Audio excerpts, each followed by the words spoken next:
Hi guys, welcome back to Nunley Math. I'm Aaron Nunley. Thank you so much for joining me here today for the last lesson in our series of lessons on functions. Now in my class, we use the function unit as our foundation or our springboard as we begin to look more specifically at the linear function, the quadratic function, and the exponential function. I also really like this unit because it provides a lot of groundwork for some deeper mathematical ideas you're going to discuss in Algebra 2 and in pre-calculus. But you've already really done what I would consider the bulk of the function work. You've already talked about the most difficult parts of functions. What we're doing today is just kind of a little bit of cleanup, a little bit of wrap up, and discussing a little bit about some notation. So let's go ahead and dive right in. When we talk about the end behavior of a function, what we're really asking is what happens to the function in the space my graph does not show. In other words, if I were going to give you a coordinate plane and I were to put a function on it, hopefully at this point you can spot right away that this is going to be an absolute value function. And we're just going to call this absolute value function f of x. So this is going to be function f of x. I don't really know any specifics about this function, although if we really wanted to, we could sit here and talk about how we can we could figure out the function using vertex form based on what we see. But that's really not where our attention is drawn today. Because as you can see, this function, if I go to the right, is going to extend this direction on and on beyond the end of my graph. And if I come back up to the vertex and I go down to the left, this graph is going to extend beyond the edge of my graph. We're limited by how much room we have to draw the function, but that does not mean that the function stops just because we run out of space. Because if you remember, the x-axis is actually a number line with 0 being here, counting 1, 2, 3, 4, 5, 6, 7, 8, 9, 10, on and on forever. And with 0 being right here, counting -1, -2, -3, -4, -5, on forever and ever. Now you're probably thinking, yes, that's obvious. Why are you mentioning? Because I want to make sure you understand that as we move to the right on our number line, x continues to get larger and larger without end. In other words, we say that the farther we go towards the right on my number line or on my x-axis, the closer x gets to approaching infinity. Now remember, infinity is not a number. Infinity is this idea that it's going to go on and on forever. This is how we write that. We say x goes on towards infinity. Likewise, if I start at 0 and I go to the left, we would say that x approaches negative infinity. It's going in the negative direction in infinitely smaller and smaller numbers. We can do the same thing likewise here on the y-axis. Notice we start at 0, 0, 0, 1, 2, 3, 4, 5, on and on. So we could say that f of x goes on towards infinity. And we can do the same thing as we're coming down. This is -5, -10. We're going down, down, down forever. F of x is approaching negative infinity. So when we're discussing these spaces beyond the end of our visible graph, or beyond the end of the portion of the coordinate plane that we can actually see, we're talking about getting closer and closer to positive infinities and closer to negative infinities. So here's what we're going to do. We're going to describe the long-term path of this graph in terms of my two arrows. This arrow here and this arrow here. And in the case of each arrow, we're going to say, as x does this, y does this. All of our answers are going to look like this, but we're going to use a special way of writing it. We're going to say, as x is doing this, y is doing this.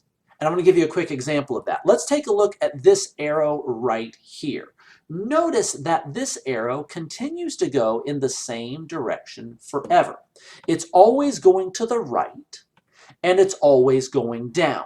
We think of that as being the slope or slantedness of the line, how much to the right compared to how much up and down it goes. Since we're going to the right forever, we would say that x is going to approach infinity. In fact, I'm going to keep going and keep going and keep going, and I'm going to go to the right more and more and more as time goes on, or as I look at this graph. But as I'm going to the right, I'm also always going down. So we would say f of x is approaching negative infinity. That's what this says. It says as x goes toward positive infinity, or as x goes toward the right forever, y, or f of x, goes toward negative infinity. It goes down forever. Now, I didn't used to teach it with the two arrows here, but I think this is a really nice explanation of what this says. If I'm going to the right, I'm approaching positive infinity. If I go down, then I'm approaching negative infinity. This is the answer, or the description, for the end behavior of this arrow. Let's take a look at the other one over here. This one is going forever to the left and forever down. Forever to the left and forever down. In other words, the farther towards negative infinity the x goes, the farther towards negative infinity the y goes, or the f of x. My x always goes toward negative infinity. My y always goes toward negative infinity as well. That's the description of this arrow. Since there are two arrows here, I have two descriptions, one apiece, and that's my answer. And I can do this for any of the different functions that we've talked about throughout this unit.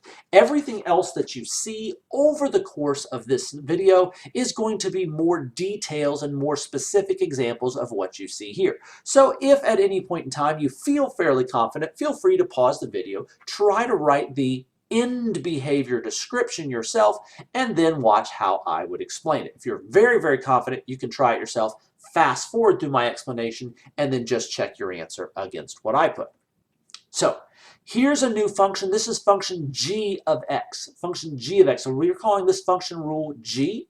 Notice in this problem I have a quadratic, and if we wanted, we could use the vertex form pattern to find out what this quadratic function is specifically, but we're really not interested in that today. Instead, we're going to draw our attention away from the vertex and out toward where this is going long term.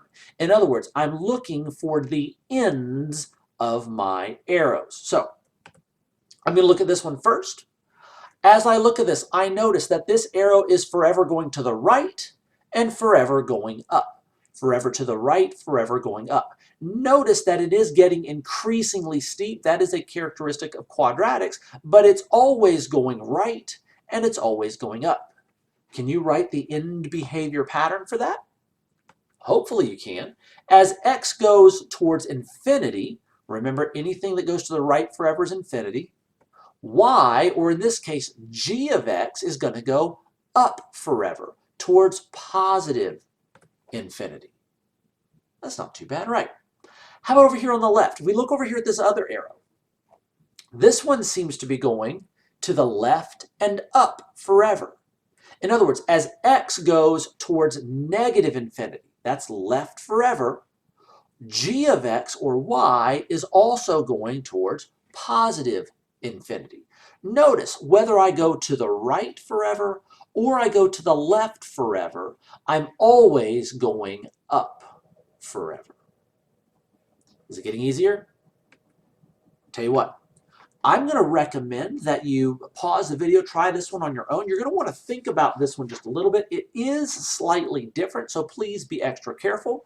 Notice that you do have an arrow up here and you have a second arrow down here. Let's talk about what it does. Let's look at this one right here. This graph seems to be going to the right forever, and it seems to be going up forever. In other words, as x goes towards infinity, y, or in this case h of x, is going towards infinity as well. Not too bad, right? It's this one down here that seems to give people the most trouble, because this one is going to the right forever, or to the left forever, and it's also going down forever. But as x goes to the left forever, or goes towards negative infinity, My graph does not go down toward negative infinity. This is an exponential function. Exponential functions grow faster and faster in one direction, but when you go to the other direction, they tend to go down, down, down, slower and slower and slower. They always approach this asymptote, but they never reach it. In the case of this graph, as I'm going farther and farther to the left, I'm not going down towards negative infinity, I'm going down towards the asymptote, but never reaching it. My graph is approaching -5. See, people start to get themselves in a habit of always putting infinities, but this graph doesn't go towards negative infinity. It does go down forever, but it has this line here, this limitation on where it's allowed to go. It can't cross this line, so it's forever approaching -5. Be very careful on those kinds. You recognize this pattern? This is function j. Notice I put j of x here. Hopefully you already recognize that this function j is a rational function. You can see as I was drawing these using my tools in PowerPoint, I got a little waver here or a little bobble here. That's an error. It should be smooth, but I think it's close enough for you to at least see the path.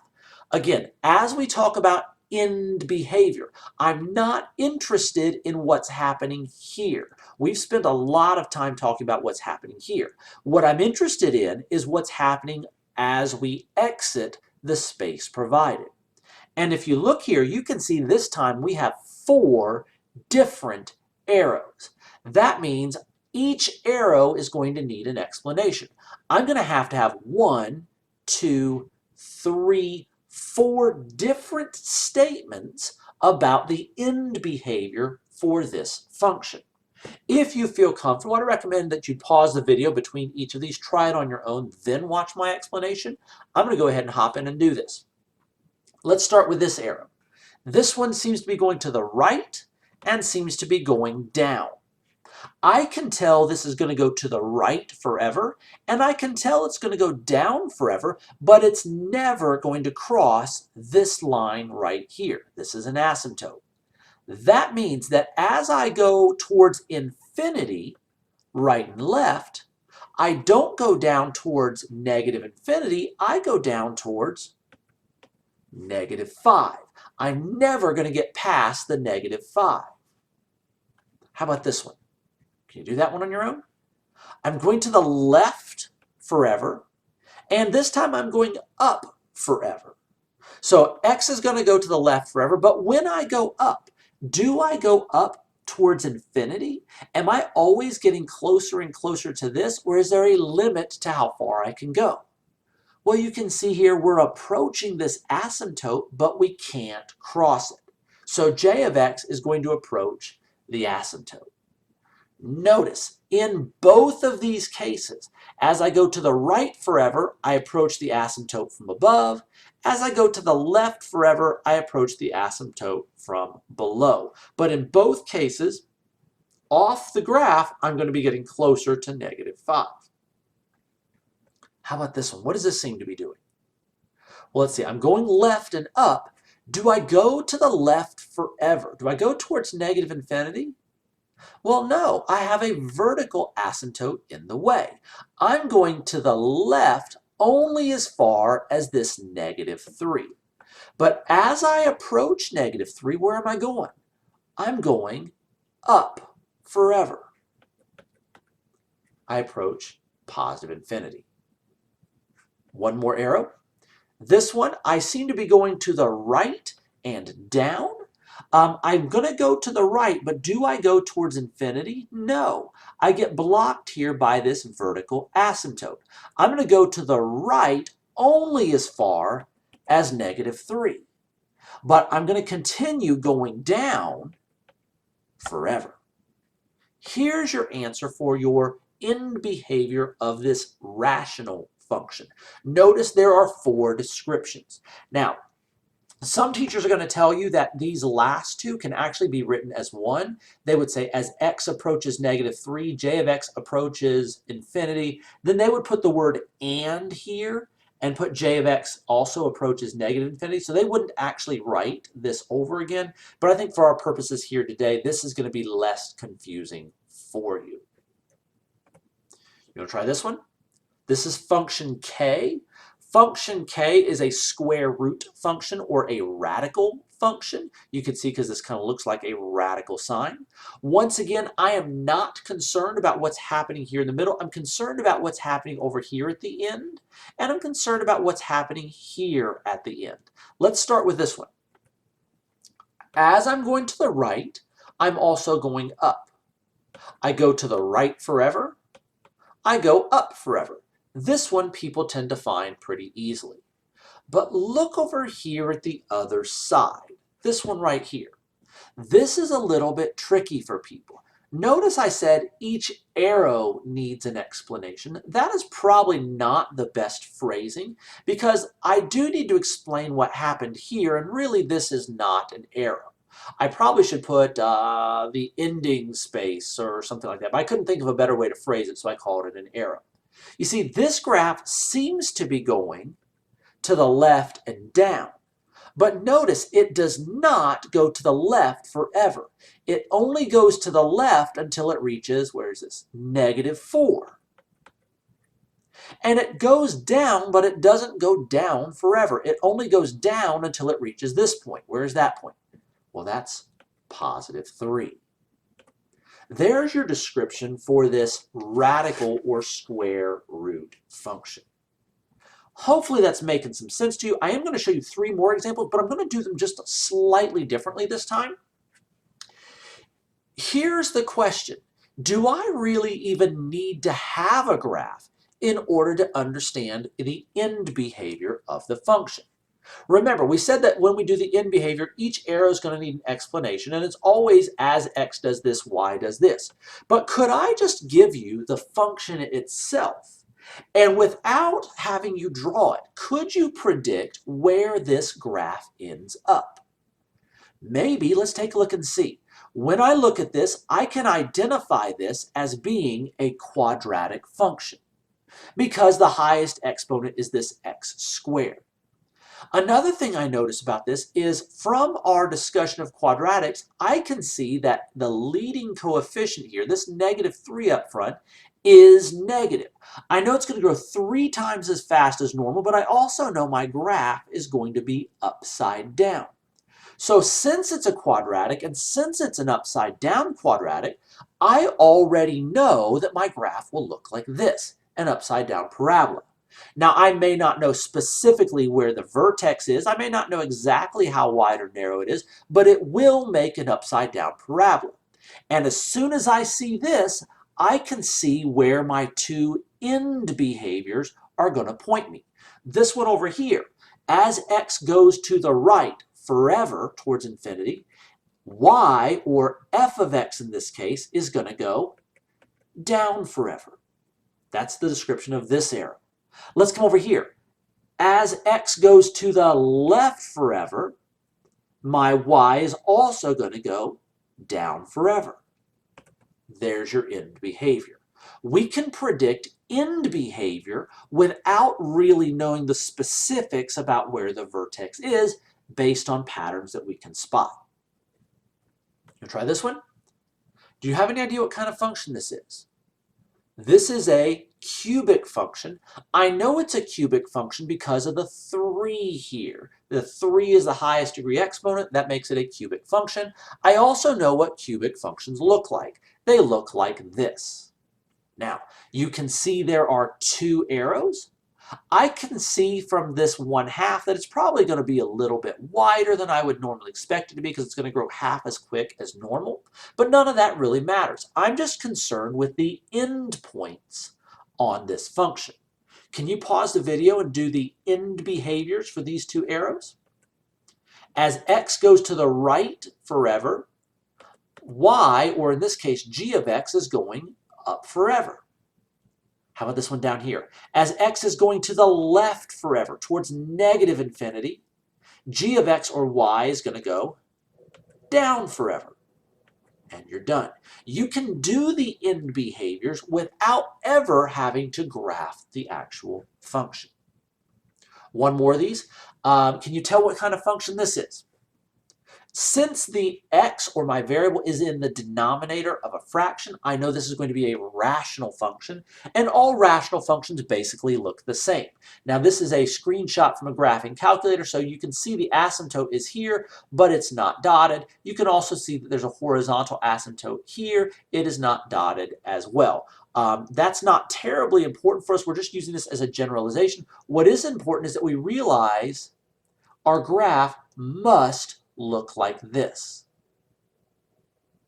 It must look like this. The only thing that's going to change is the specifics on where that asymptote might be. So let's walk through this one arrow at a time. Let's start over here. I know that this is going to go to the right forever, and I know it's going to go down to the asymptote. Do you remember where this asymptote is at? You can tell that from the function. In vertex form, we learned that this number right here tells us the location of that horizontal asymptote. So for this arrow, as I go to the right forever, I'm going to go down to -6. Now, it doesn't look like it on this, but remember, this is just a generic graph to get the basic shape. The asymptote is found here. Tell you what, let's do, which one's next? Let's say over here. As x approaches -infinity, as I go to the left forever, where's this graph going up and down? Hopefully you realize it's also going towards the asymptote. It's going to that -6. Remember, both these arrows are approaching the -6. One side's approaching from above, the other side is approaching from below. How about this arrow right here? How far to the left does it go? Well, it goes to the vertical asymptote. Where is that vertical asymptote anyway? Do we have a way to tell? It's whatever makes the denominator 0. So x equals 4 is that vertical asymptote. So when I go to plug this in, as my x is approaching 4, as I go to the left reaching for 4, how far up do we go? Well, we go forever. And that takes us to the last arrow. I'm going from left to right. I'm approaching that same asymptote. I'm still approaching that +4, but this time I'm going down forever. And again, your teacher may have just had you write this. Wow, that was hard.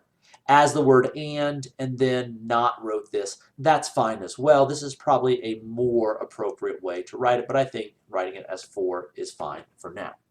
That's basically it. Hopefully that has been helpful to you. Hopefully you got a lot out of it. Make sure that if any of that was difficult for you, that you pause the video, rewind it, go back and watch it a second time. Sometimes watching it a second time will help something click that you didn't quite get the first time. But make sure, as always, that you ring that bell to turn on your notifications so that when we put something else out from Numbly Math, you will receive it. Also, make sure you give me a big old thumbs up so that I know this was useful for you. It's very encouraging for me to know that people are out there and receiving benefit. As always, I do wish you all the very, very best. Take care of yourselves. Bye-bye.